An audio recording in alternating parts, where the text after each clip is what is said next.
So, today I wanted to talk about narcissists and narcissism, what they are and how to deal with them.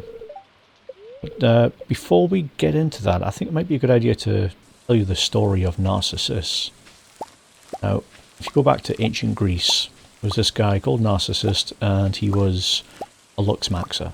Everybody thought he looked beautiful. He was like a chiseled Greek god in the literal sense.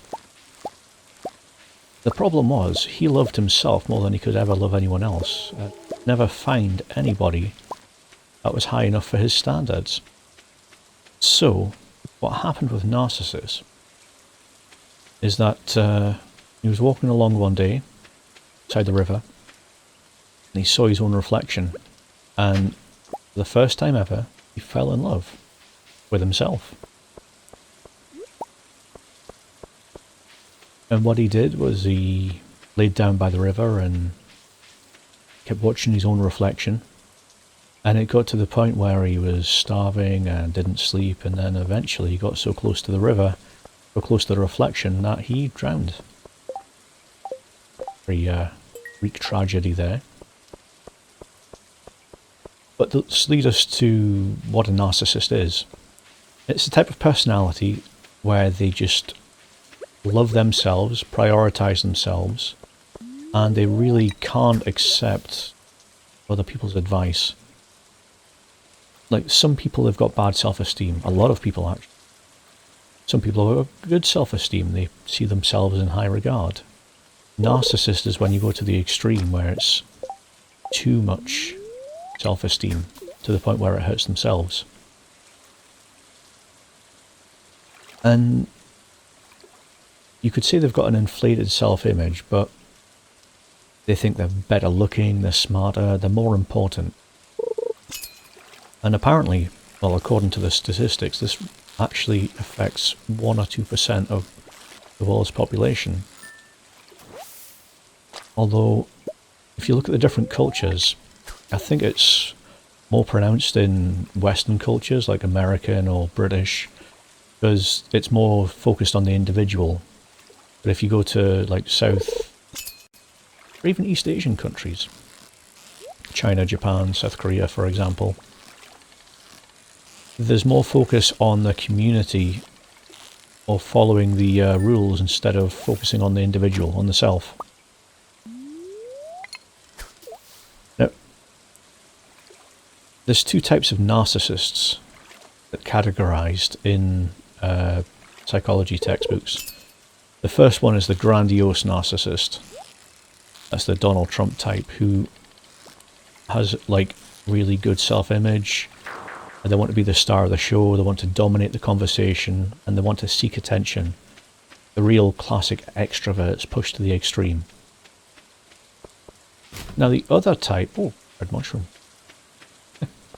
The other type of narcissist is the vulnerable narcissist. Now these sort of people are quite quiet and reserved. The problem is they are really easily offended, and they take offense at a lot of things, and whenever they feel threatened or slighted, they lash out back.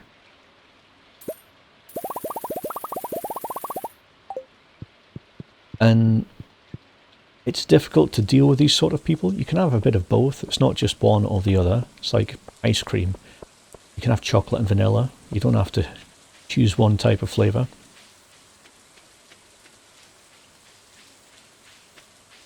Now for the narcissist, like, self-reflection is really difficult. It's not an easy thing to do, because the vulnerable narcissist kind of sees themselves as never being able to achieve what they should be achieving. They're prone to gaslighting, which I think we might want to cover in a different video.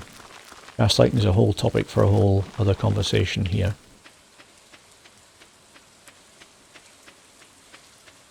And a lot of people think they can fix the narcissist. They think, oh, there must be a problem, I can fix it. Or they think that if the narcissist understands what they are, want to fix themselves, when in reality the narcissist doesn't need to be fixed, doesn't think he needs to be fixed because he's already perfect. So communication can be frustrating at times with these sort of people.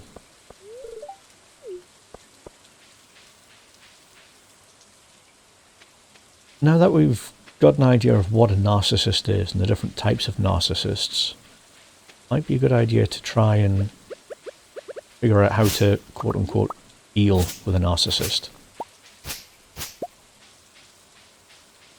Now the first piece of advice everybody gives with narcissism is just avoid them, just don't interact with them. That can be difficult when the narcissist is a family member or it's at work and you kind of rely on keeping your job to pay the bills. You have to deal with this narcissist on a daily basis.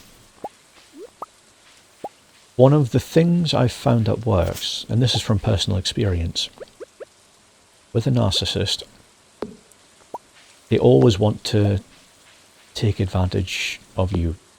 Not always maliciously, but they don't want to interact with a person that doesn't benefit their own point of view. So, if you make yourself needy or unable to help them, if you make yourself boring, talking about technicalities and paperwork, then they don't want to stay around you. They want to try and avoid you because they equate you with boring and not very helpful. And this can be difficult for a lot of people because human nature, you want to help your fellow person. It's instinctive. So to try and consciously not help someone takes a good bit of willpower. Another thing you can do is you can be polite and answer their questions, but don't let them take advantage of you, and learn to set a boundary. If they ask you to help out or if they ask you to do something else, learn to say no, but in a nice way. So if you say, I can't help you, but what I can do is pass you over to someone else who can help, or you could say something along the lines of, I can't help you, but this is a way you can fix it yourself. Then it is a way to try and put them off.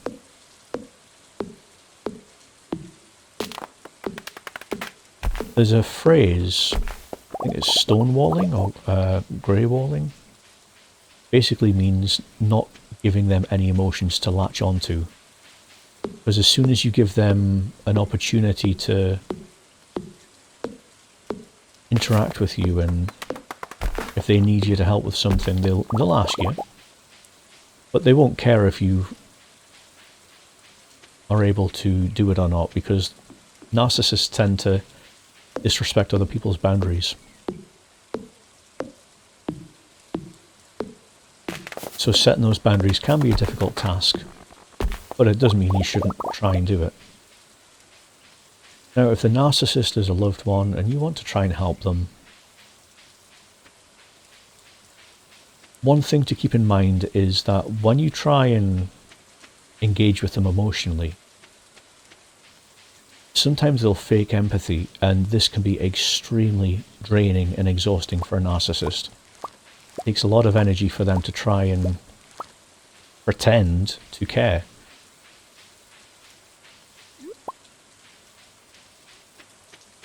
Now, some narcissists can be benign, they've no ill will, they've just got to deal with their own way of doing things, but some of them can be a little bit malicious. So understanding who you're talking to and where they're coming from is an important tool. You're able to understand they are a narcissist, and that's not a good thing or a bad thing, it's just part of their personality, then you can definitely deal with them a little bit easier.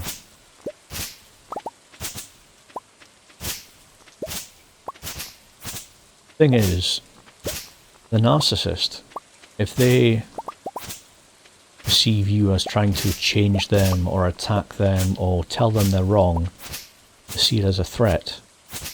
And what does a caveman do when they're threatened by something? They attack back.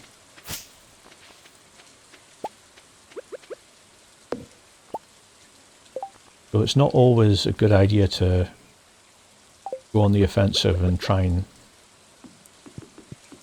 beat a narcissist at their own game, because that's not going to work quite easily.